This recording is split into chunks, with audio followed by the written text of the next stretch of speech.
Tyrone Bowman live. Sean Diddy Combs has been denied bail by the presiding judge over his case, citing his violent temper and the things that he has propensity to continue to do. Welcome to the program on tonight. Let's go to the video presented now by ABC News, and let's find out exactly what his judge had to say. So that means that Sean Diddy Combs will remain in prison without bail until his sentencing date occurs. So without delay, let's go.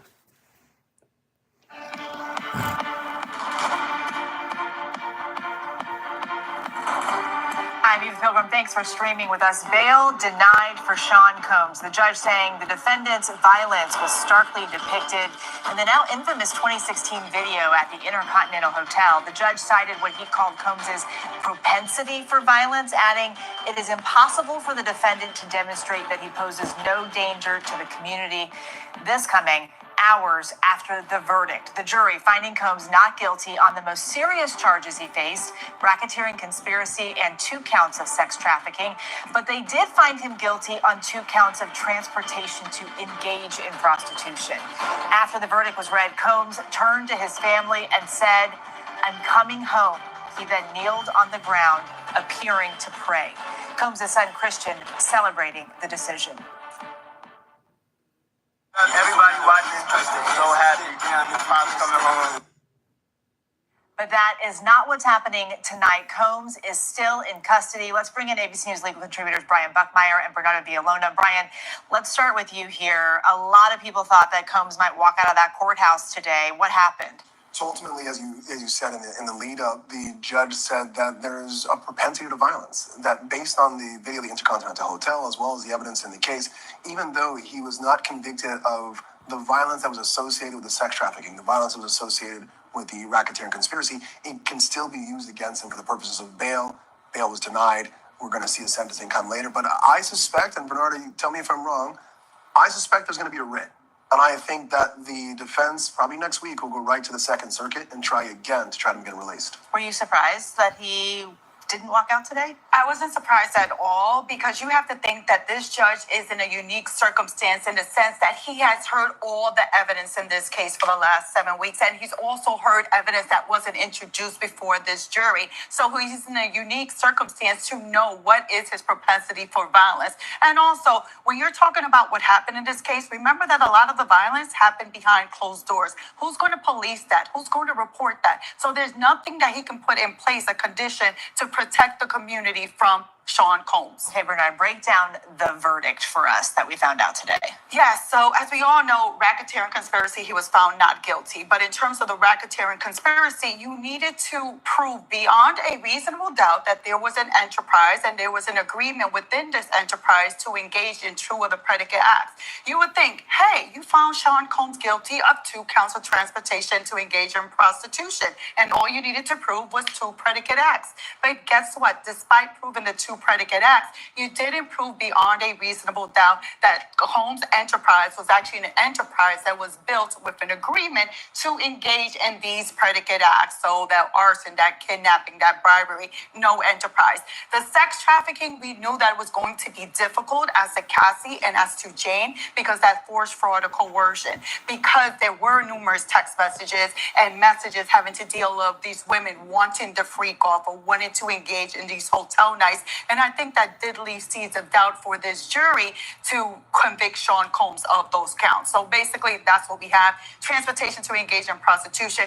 Very clear that from the 27 escorts that were mentioned during this trial, that they were paid for commercial sex acts and that they were transported across state lines to engage in them. Right, and I know you said you were surprised. A lot of people were surprised about this verdict. Why?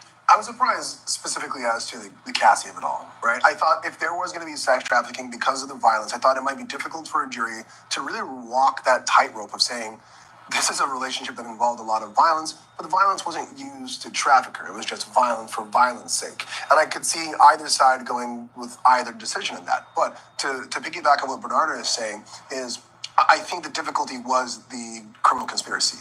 I don't think that there was one because, again, as Bernardo said, if you have two transportation to engage in prostitution, those are your predicate acts. So the only reason why there is no RICO, it has to be that they did not find there's a criminal enterprise. Now, is that because KK, Christina Corum, didn't testify? Because D-Rock didn't testify? Because the loyal lieutenants, as the government put them as, didn't take the stand? Maybe. And maybe hindsight's 2020, and they would think to themselves, maybe we should have put those people on, and that would have carried the day. But we have at least two predicates, so there's only one reason why there's no RICO. Absolutely. This would have been a different case had the prosecution, the government called KK and flipped her, given a cooperation agreement to testify against Sean Combs to give us more insight as to what criminal acts that took place. And Let me just interject right here, meaning if the term flipped is just a fancy word for snitch. If the government had offered her total immunity for her testimony against Combs by becoming a snitch, forget about the CI, confidential informant, and all the fancy stuff, it's a snitch. They do it every day in law enforcement. They have snitches on the street, snitches on the inside, and that's what the prosecution did not do. They could not offer this particular individual a good immunity deal to become a snitch, so they didn't do it. what the agreement was to give us more insight for that jury to know. The jury would have been able to comprehend a cooperation agreement or given her immunity because sometimes you have to make deals with the devil to be able to get the inside information. Okay, so what happens next? What can we expect at the sentencing hearing for Combs? Ooh. So even before you get to the sentencing, between now and then, at some point in time, Sean Combs will sit down with someone from the probation department within the Southern District of New York, and they'll create what's called a PSI, or pre-sentencing investigation. And with that, they'll look at Sean Combs' criminal history, which we know he doesn't have. They'll look at his personal characteristics, mental health, substance abuse, personal characteristics. They'll look at any kind of mitigating or aggravating circumstances. And what they'll do is they'll create a sentencing guideline. They'll give a range of months that they believe the judge should follow in one way, shape, or form as to what Sean Combs should be facing. Now, both sides have already kind of done their calculations. The defense believes that he should get anywhere from 21 to 27 months. The government believes anywhere from 51 to 63 months. And if you're as bad at math as I am, that's basically the government saying 4 to 5 years, and the defense saying just shy of 2 years or so, or just a little higher of 2 years. So how do they decide what he actually gets? So probation gives you the guideline, right? And then the government is going to ask, as they said, they're going to ask for a significant amount of jail time for aggravating factors to account. And I think the smartest thing that they will do is they'll say, these aren't just to transportation to engage in prostitution. Here are the 27 escorts, here are the 2 alleged victims, and here are all the flights. There are dozens of them, and they'll try to use that as aggravating, and they'll also use the violence as aggravation as well. And the defense is going to look at all the positive things that you can think about for Sean Combs as mitigation. He donated millions of dollars to HBCUs. He did this for the community. He did that. He was a pillar of society for all of this, and that's why it should be lower, and the judge will take all of those facts and ultimately come up with a decision. He doesn't have a criminal history. He hasn't been previously. He doesn't really have a criminal history, but you have to think when it comes to sentencing, especially when it comes to a federal sentence, the judge can take into account bad acts, meaning incidents that you have engaged in that you may have not been arrested for, you may not have been convicted of, but does show your propensity and the type of person you are. This judge is going to try to get the sentence that reflects one, deterrence, sending a message to the public that this type of behavior would not be stand for. In terms of rehabilitation, what is the best sentence that will rehabilitate Sean Combs so that way when he is ultimately released, he wouldn't be committing these same acts? Punishment. How do you punish a person for the acts that they've committed? So wise transportation to engage in prostitution is not just 2 acts, but we're talking about dozens and dozens of you transporting these commercial workers for the purposes of sex. I would say he doesn't have a criminal record, but he does have a criminal history. Yes. And that difference is going to be big for him. Brian, Bernarda, Thank you so much for being here with us. And just a moment ago, I believe the Combs family was walking out of the courtroom. I believe we have some video of that. Joining me now, though, is ABC News investigative producer Tanya Simpson, who has been covering this trial from the very beginning. We're seeing that video there of the family leaving the courtroom just moments ago. Tanya has been in the courtroom with the family and everyone as they've watched this entire trial. You were there today in the room when the verdict was read. Tanya, what was it like in the room? Hi, Eva. So in the room, there was a moment between when we found out the jury had reached a verdict and when the judge came in and acknowledged there was a verdict, and then they brought the jury into the room to read it. The mood in the courtroom was a little tense, like you could feel it, like there was a lot of anticipation while people were waiting for the jury to come in to hear what the verdict was. When Sean Combs came in, he looked relaxed. He turned around to his mother. He said, "Mom, I love you." His attorneys were standing around the defense table. They weren't really speaking to each other. It was very quiet in the room. Diddy took his seat and he started reading a printout of Psalm number 11. The prosecution attorneys were seated at their table, very quiet. Diddy's family, friends, and supporters were also just kind of seated, waiting to hear what was going to happen when the jury came in to deliver the verdict. And when the verdict was read, what was the reaction then? So when the verdict was read, Combs was sitting, he kind of had his head down a little bit. He was kind of shaking or tapping his foot in anticipation of hearing what was going to be said. When he heard not guilty on count one, he kind of pumped his fist a little bit and shook his head. He heard the second not guilty, he pumped his fist again. When he heard the first guilty charge, he did look a little surprised. There was an audible gasp from a couple of people who were sitting in the gallery, some members of the public and a few family members. And as the jury continued to read their verdict, people were pretty quiet. Once the verdict came in and the judge went juror by juror to confirm with them that that actually was their decision, Diddy looked at them, shook his head, and mouthed, "Thank you." Our reporters caught up with Combs' son after leaving the courthouse today. Here's what he had to say. Take a listen to this, Tanya. Hey, we love y'all. We love everybody watching. So happy. Pops coming home. God bless. God bless the whole world. What was going through your head when the verdict was read? Happy. And Tanya, you saw Combs' son there. What was the family's immediate reaction when the verdict was read? So interestingly, there wasn't an immediate reaction when the verdict was read. However, once the jury left the room and the judge was off the bench, the family was very celebratory. They were smiling. They were hugging Diddy's defense attorneys, hugging each other, shaking hands. One member of his family actually called his defense team the Dream Team and thanked them. It was a very, very celebratory mood from the family and friends. Tanya Simpson, thank you so much for joining us tonight. Still ahead, our Burden of Proof team breaks down this verdict and how the public is reacting to the news. Stay with us.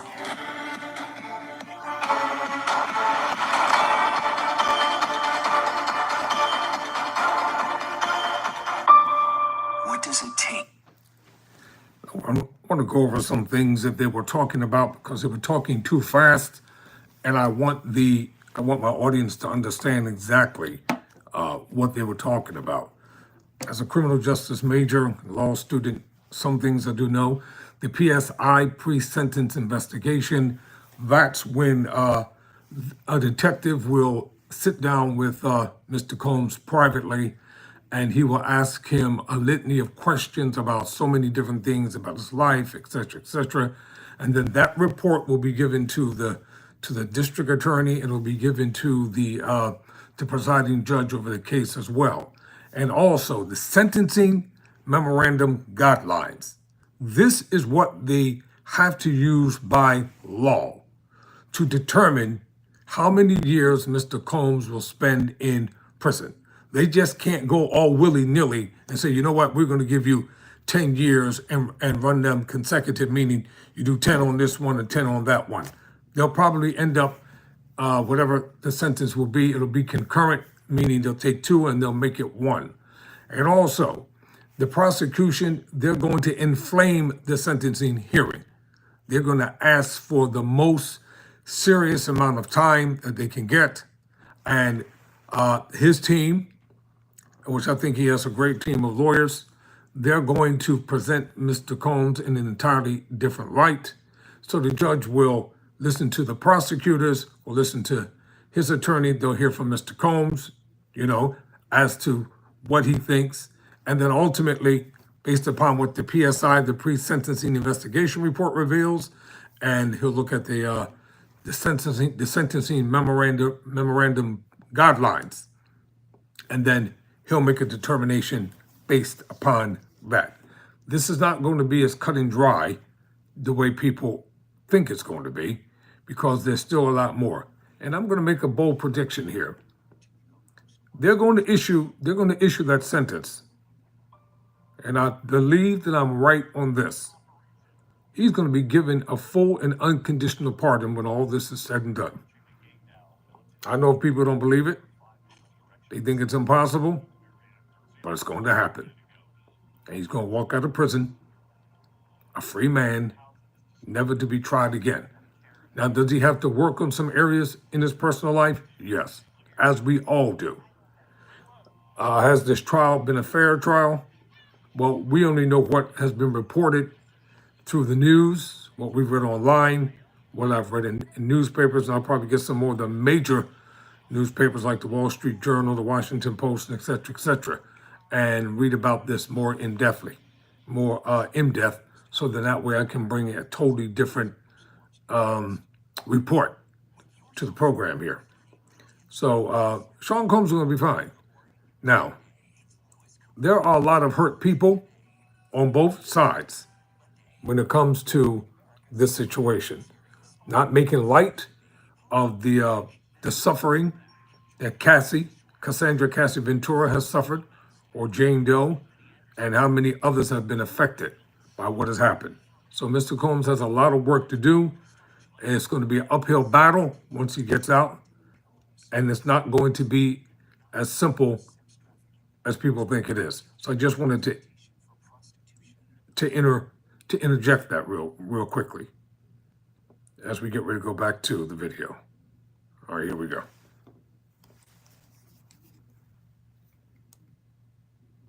And by the way, the jury had 6 men and 6 women.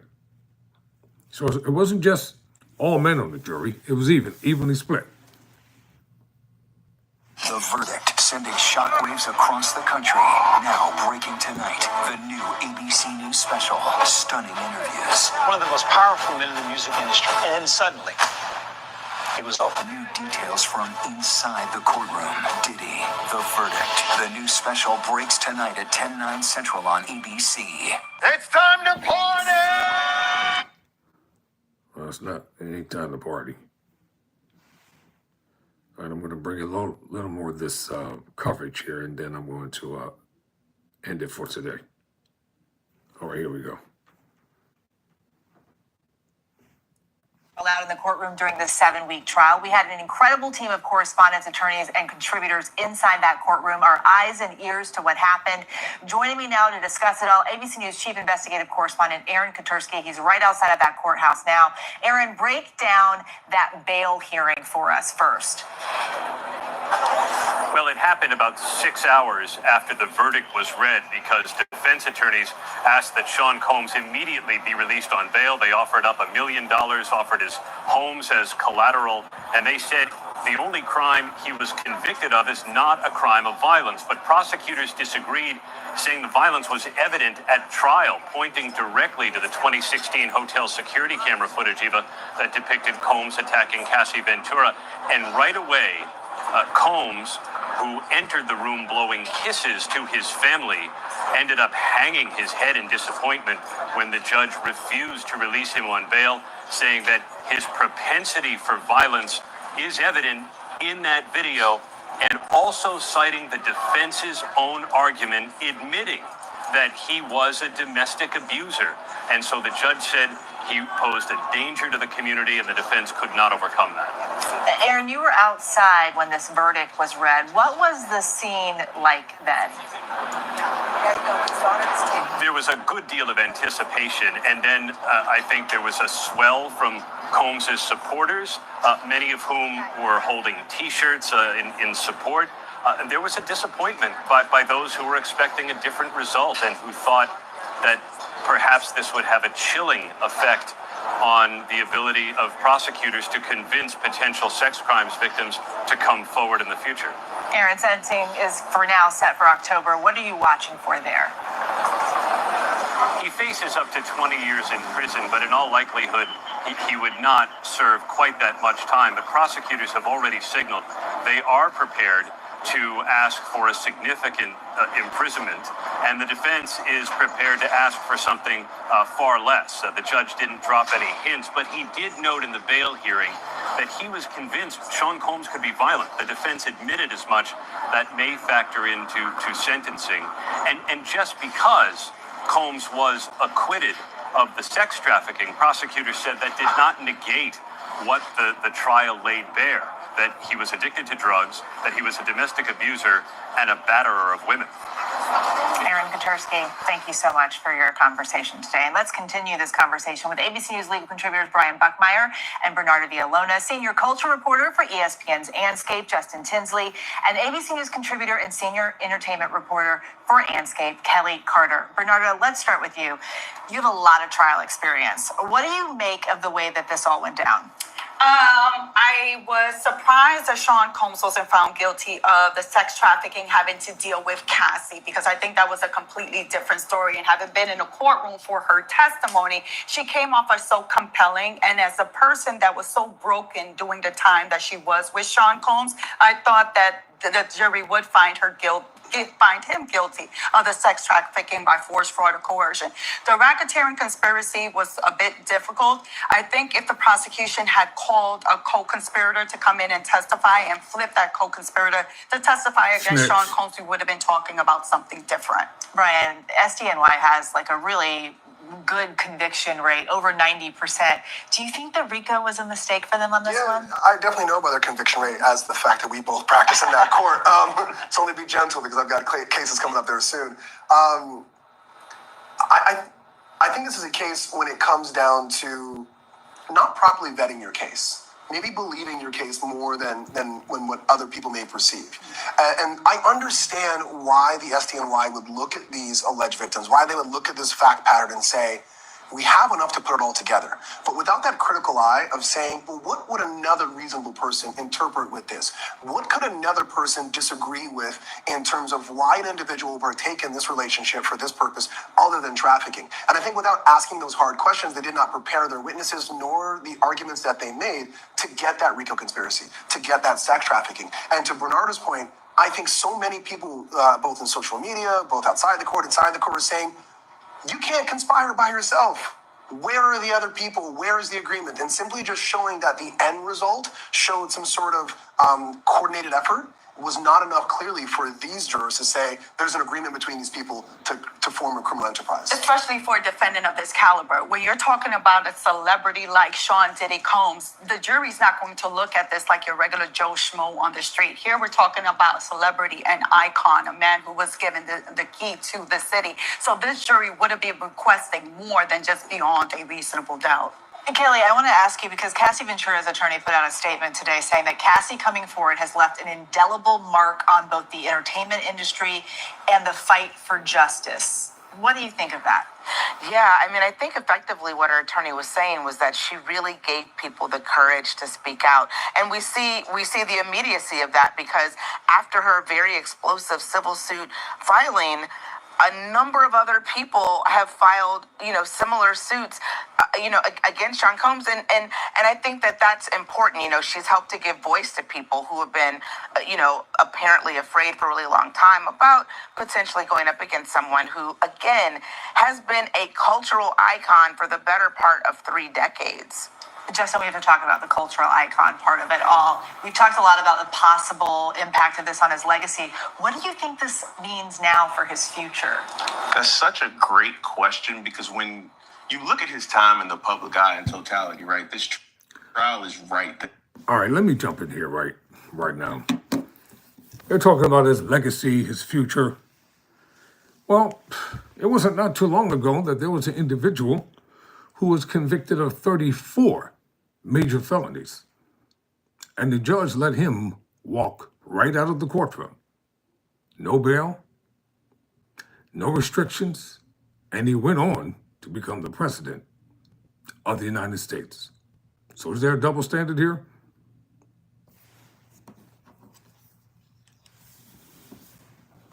There at the top, because this trial really challenged us to examine his fame and how long he's had this fame, right?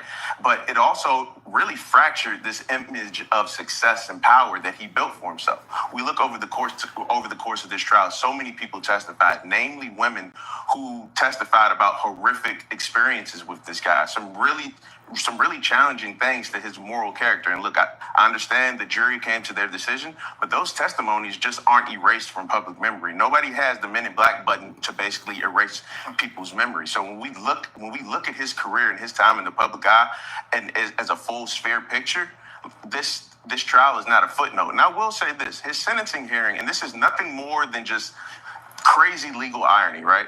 His sentencing is October 3rd, 2025. You know what happened on October 3rd, 1995? O.J. Simpson was found not guilty. So when we talk about momentous legal moments on October 3rd, it doesn't really get much bigger than O.J. Simpson and Diddy. Well, and I just saw Kelly raising her hand over there. You clearly had something to say, Kelly. No, I was saying I know exactly the significance of that date as well. You know, I think the last time we talked about a trial of this magnitude was the O.J. Simpson trial, which was 30 years ago. You know, when we got that verdict, so that's significant. I will also throw this out there, Justin Tinsley, for you. 30 years ago this summer was the 1995 Source Awards, where you know his presence obviously played a big role, and that's where we first saw the height of the East Coast West Coast hip hop kind of feud escalate. And we've been spending so much time this summer talking about what happened 30 years ago, and now here we are 30 years later. I could not have imagined that we would be talking about not only Sean Combs in the way we've been talking about him, but also Suge Knight in the way we've been talking about him as well. Kelly, Justin, Brian, Bernardo, thank you all for being here with us and for covering this trial from the very beginning.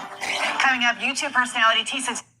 You've been watching Tyrone Bowman Live. I brought you coverage as presented by ABC News Live about Sean Diddy Combs being denied bail by the judge who's presiding over the case and has set October 3rd of this year as the sentencing date for Mr. Combs. So I'll bring you live coverage when it comes down in October. Meanwhile, we got a lot of work to do. I'm going to be checking out some other news sources and finding out some more in-depth things about this case and the future for the hip-hop mogul, Sean Diddy Combs. Thank you for watching. Never surrender. Never quit.